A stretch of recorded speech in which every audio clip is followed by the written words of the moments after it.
Something strange is happening inside Iran right now. The country's new leader has not been seen, not once. No video, no audio, no public appearance since he took power.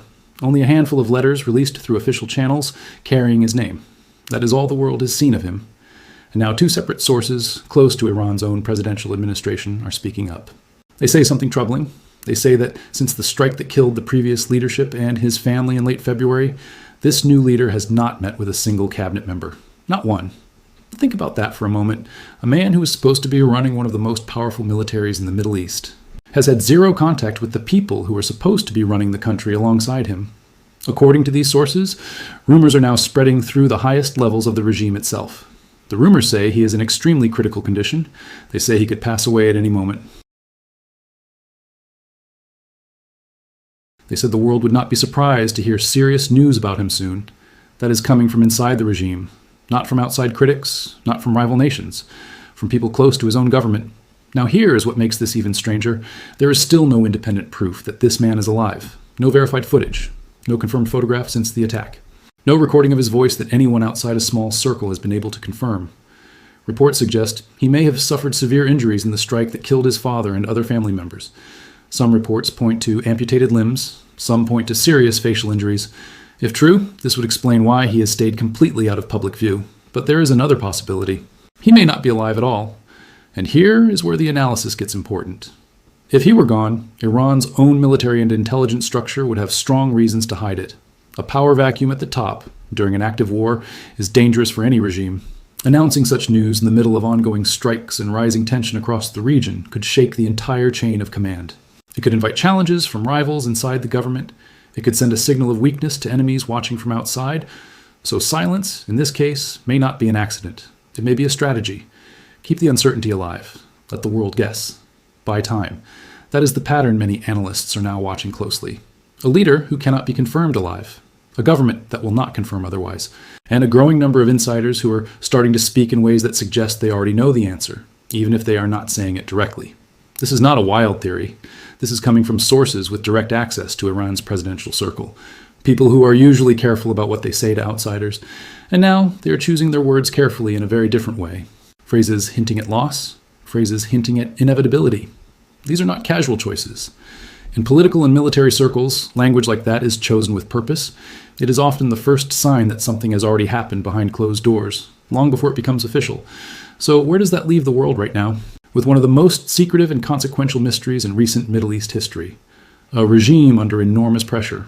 A war still active on multiple fronts. And a leader the public has still never truly seen speak, still never truly seen stand, since the moment he was placed in power. The question is no longer just whether he is alive. The deeper question is why an entire government would go to such lengths to avoid answering that question directly. And that uncertainty is exactly where the next part of this story begins. While the world was distracted by questions about a missing leader, something else was happening, something far louder, fighter jets rising into the sky. On more than one side of the border. Yesterday, on August 6th, Iran scrambled its own fighter jets over northeastern Tehran, old aircraft. Some of the last functioning F-4s and F-5s the country still has. At least one aging F-14 still capable of flight. A handful of MiGs still holding together. Why they were sent into the air, no one has confirmed. But the timing matters. This happened at the exact same moment questions about the supreme leader's survival were spreading through the regime's own inner circle. And Iran was not the only country scrambling jets that night. Over Baghdad, in Iraq, intense air activity was also reported, believed to be U.S. combat air patrols, targeting Iran-backed militias operating in the region. Groups that have continued launching drone attacks, targeting American positions, targeting Kurdish forces.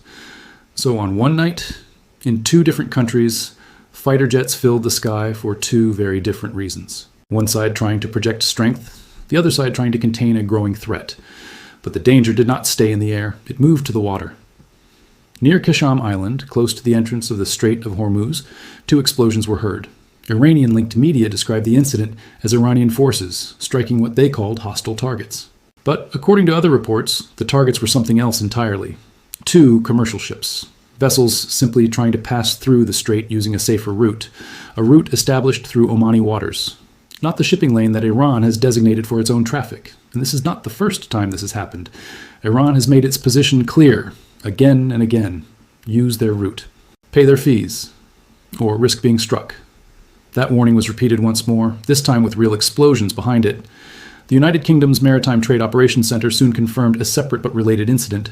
A tanker passing through the Strait of Hormuz was hit by 2 explosions, located just 9 nautical miles southeast of Oman. Fortunately, the crew survived. No major damage. No pollution reported. But the message was unmistakable. The strait remains one of the most dangerous stretches of water on Earth right now. And the danger is not limited to Iran alone.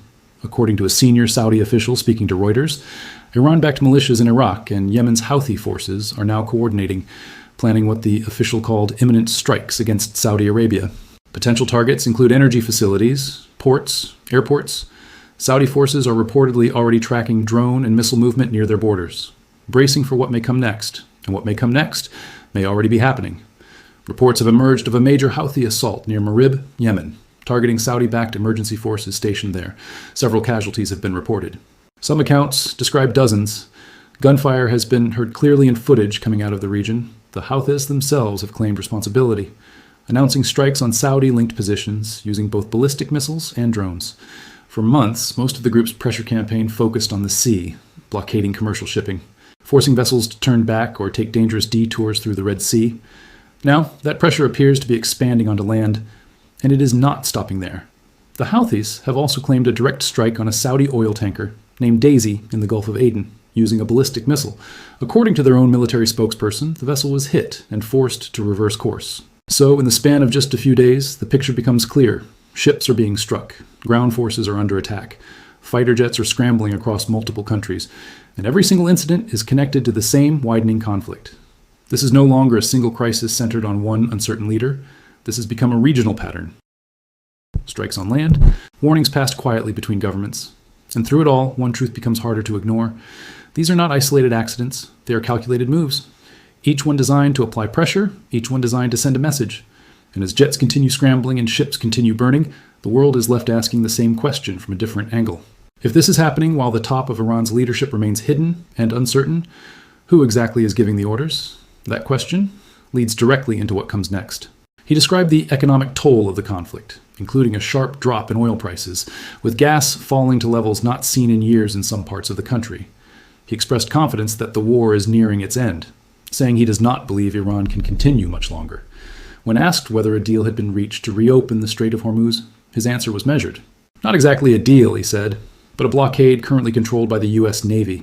He acknowledged the danger still remains. A single mine, a single hidden threat, could still create serious problems for vessels moving through the strait. Perhaps the most important moment came when he addressed America's military supply levels directly. He confirmed that some of the most powerful munitions remain in what he called virtually unlimited supply. But he also admitted, for the first time this clearly, that certain more advanced weapon systems are tighter, being replenished daily but not at unlimited levels. Still, he emphasized that defense manufacturers are currently building new production plants at a pace unseen in modern history. For Patriot missile systems, for Tomahawks, for nearly every major weapons category. So where does all of this leave the world right now? A supreme leader whose survival remains unconfirmed. A president who cannot even be certain who he is speaking to. Fighter jets scrambling across multiple nations. Ships burning in 2 different waterways. Foreign powers quietly fueling the conflict from behind the scenes. And a president in Washington who believes the end may be near, even as preparations for renewed conflict continue in the background. Nothing about this situation is settled.